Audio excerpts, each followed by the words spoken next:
नमस्कार विद्यार्थी मित्रांनो, तर आपण बिझनेस मॅथमॅटिक्स अँड स्टॅटिस्टिक्सचा आपण दुसरा टॉपिक बघत होतो, ते म्हणजेच काय मॅट्रिसेस, त्यालाच आपण काय सारणी असं म्हणतो. तर त्यामध्ये आपण अगोदरच्या लेक्चर मध्ये युनिट सेकंड होता बरोबर, मॅट्रिसेस,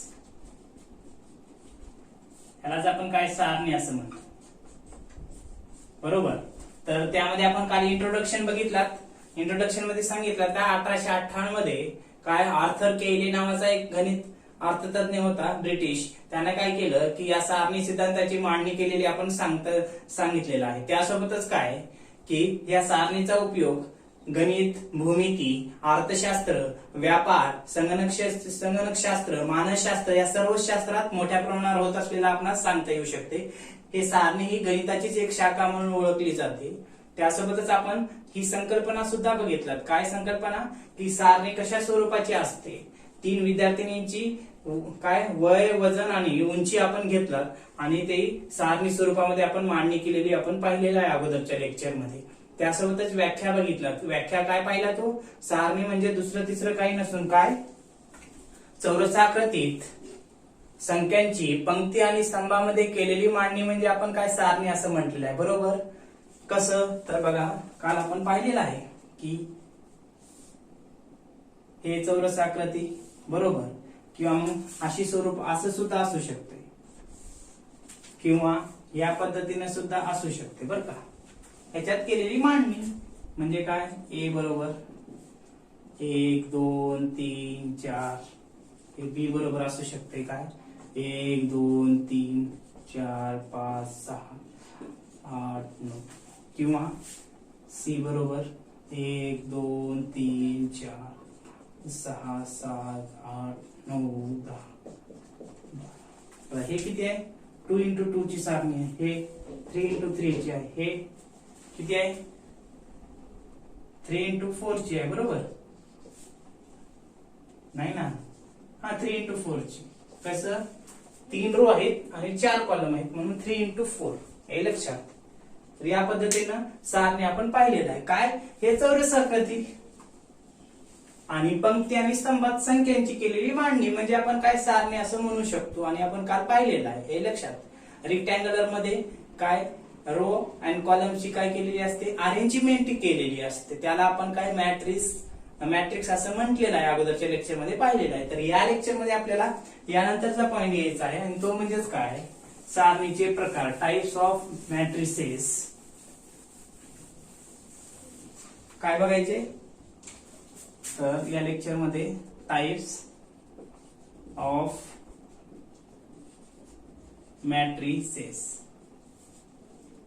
सारण्याचे किंवा सारणीचे बरं का.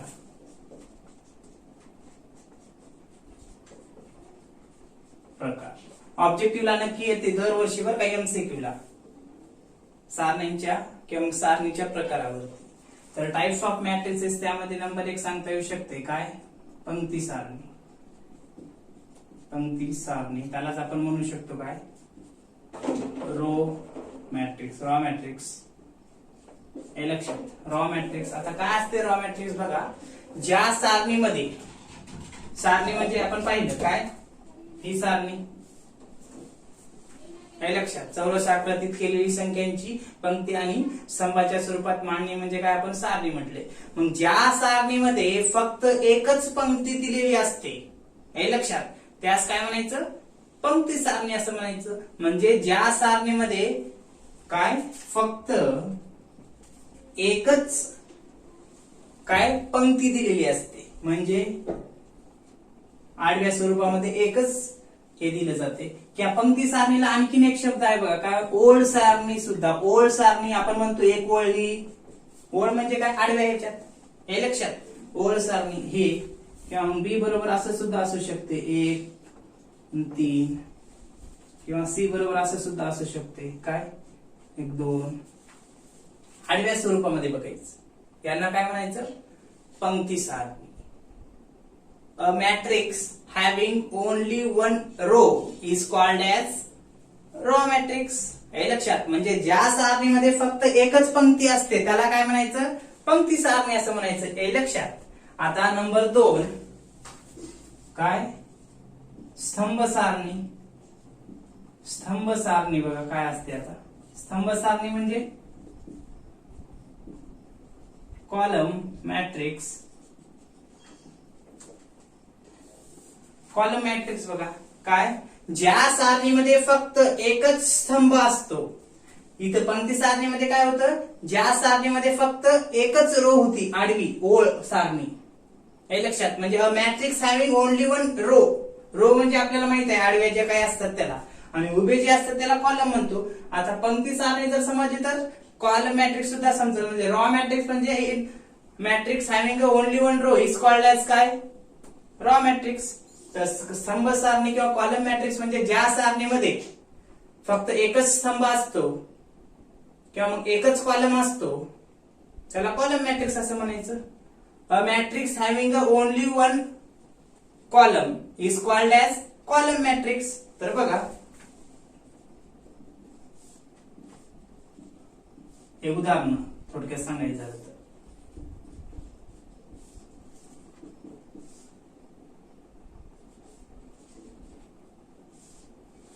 हे कॉलम मॅट्रिक्सचे काय उदाहरण आपल्याला या ठिकाणी सांगता येऊ शकते. हे लक्षात, स्तंभ सारणी ज्या सारणीत फक्त एकच स्तंभ दिलेला असतो त्यास कॉलम मॅट्रिक्स असं म्हणायचं. हे लक्षात.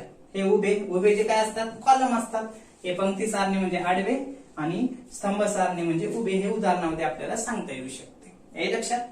हे एबीसीडी असू शकते, काही संख्या दिलेल्या असू शकतात, त्याला काय म्हणायचं, स्तंभ सारणी असं म्हणायचं. हे लक्षात.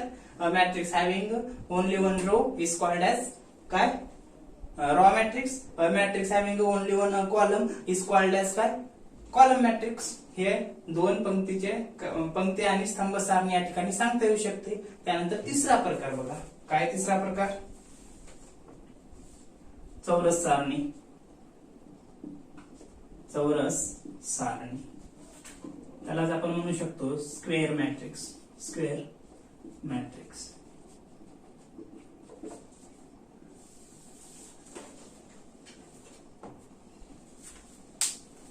बघा मग चौरस सारणी काय असते, ज्या सारणीमध्ये पंक्ती आणि स्तंभांची संख्या एक समान असते. हे लक्षात, ज्या सारणीमध्ये पंक्ती आणि स्तंभ हे लक्षात यांची संख्या काय असते, समान असते, त्यास काय म्हणायचं, चौरस सारणी असं म्हणायचं. हे लक्षात. आता चौरस सारणी बघा स्क्वेअर मॅट्रिक्स उदाहरण बघू म्हणजे लक्षात येईल काय, ए बरोबर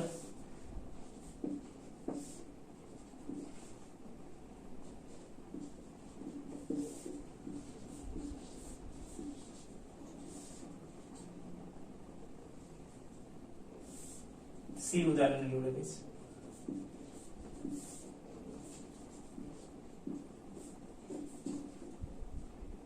बघा आता उदाहरण काय, ज्या सारणीमध्ये पंक्ती आणि स्तंभांची संख्या एक समान असते त्यास काय, चौरस सारणी स्क्वेअर मॅट्रिक्स म्हणायचं. बघा आता पंक्ती आणि स्तंभांची संख्या म्हणजे इथं काय आहे, ये बघा ये सारणीमध्ये रो किती आहेत, हे R1 बरोबर आहे, हे R2. आडवे काय असतात, रो असतात बरोबर, म्हणजे पंक्ती असतात. उभे काय असतात, स्तंभ असतात.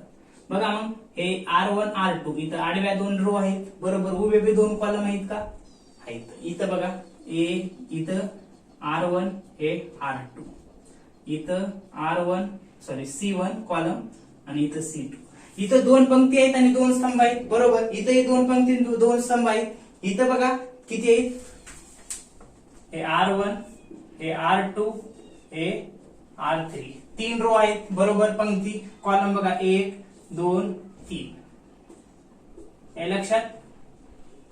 म्हणजे ज्या सारणीमध्ये पंक्ती आणि स्तंभांची संख्या एक समान असते त्यास काय म्हणायचं, त्या सारणी चौरस सारणी असं म्हणायचं.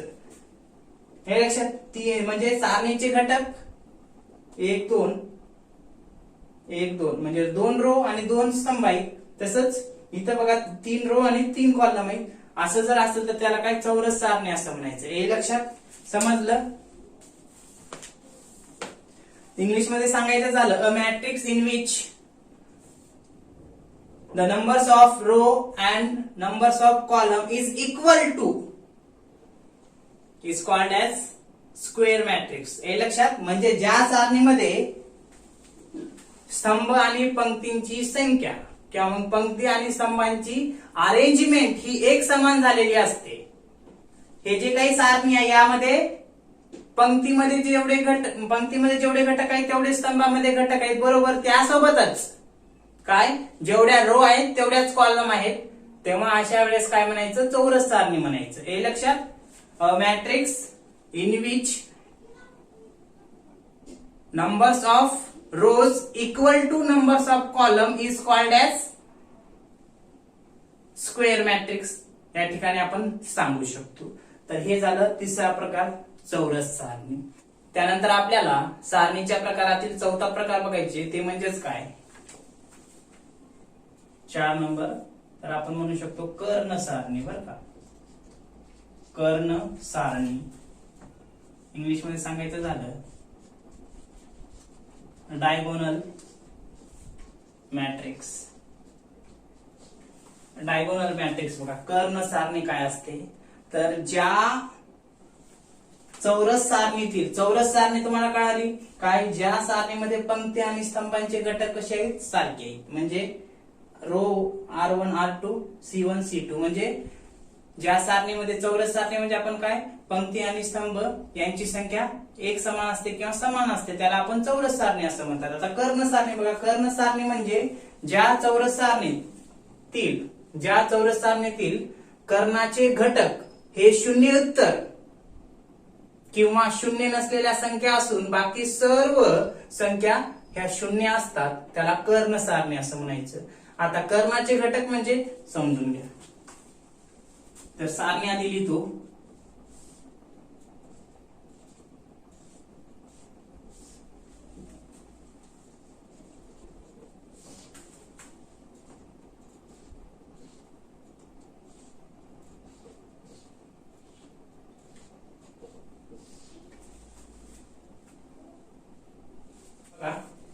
कर्ण सारणी, ज्या चौरस सारणीतील कर्णाचे घटक हे शून्योत्तर संख्या असून बाकी सर्व संख्या काय असतात, शून्य असतात, त्याला कर्ण सारणी असं म्हणायचं. बघा अगोदर ए सारणी. तर सारणीमध्ये बघा कर्णाचे घटक म्हणजे हे. त्यानंतर आणखीन एक जर काढायची झाली सारणीचं उदाहरण, तर बघा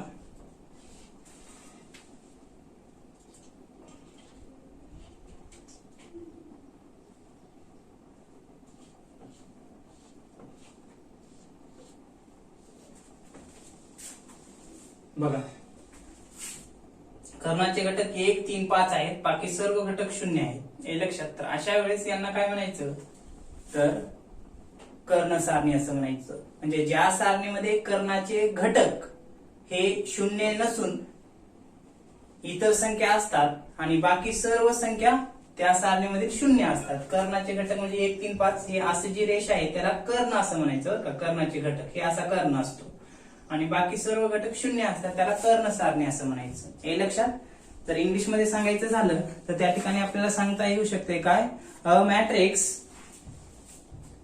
which each non-diagonal elements is zero is called as diagonal matrix. म्हणजेच ती व्याख्या इंग्लिश मध्ये काय म्हटली आहे की ज्या चौरस सारणीतील कर्णाचे घटक सोडून इतर जे काही घटक असतात ते शून्य असतात, त्या सारणीस काय असं म्हणायचं, तर डायगोनल मॅट्रिक्स असं म्हणायचं, हे लक्षात. म्हणजे हे कर्णाचे घटक शून्य नसून शून्योत्तर संख्या आहेत आणि बाकी सर्व घटक हे असे जे आहेत किंवा हे शून्य आहेत, या अशा सारणीला काय म्हणायचं, तर कर्ण सारणी असं म्हणायचं, हे लक्षात. तर या लेक्चर मध्ये आपण हे 4 प्रकार आपण पंक्ती सारणी, स्तंभ सारणी, चौरस सारणी आणि कर्ण सारणी थोडक्यात सांगतो. पंक्ती सारणी म्हणजे ज्या सारणीमध्ये एकच पंक्ती रो असते त्याला पंक्ती सारणी आडवी. स्तंभ सारणी म्हणजे ज्या सारणीमध्ये एकच स्तंभ असतो म्हणजे उभे, त्यास काय म्हणायचं, कॉलम मॅट्रिक्स. त्यानंतर चौरस सारणी, ज्या सारणीमध्ये पंक्ती आणि स्तंभ यांची संख्या समान असते त्याला चौरस सारणी असं म्हणायचं. कर्ण सारणी म्हणजे ज्या चौरस सारणीत, म्हणजे इथे बघा संख्या सारख्याच आहेत, म्हणजे ही चौरस सारणीच आहे, पण या चौरस सारणीतील कर्णाचे घटक काय असतात, शून्य नसून इतर संख्या असतात आणि बाकी सर्व संख्या शून्य असतात, त्याला कर्ण सारणी असं म्हणायचं, हे लक्षात. तर हे 4 प्रकार या लेक्चरमध्ये, आणखीन 3 प्रकार राहिले ते आपण पुढल्या लेक्चरमध्ये घेऊ. Okay, thank you.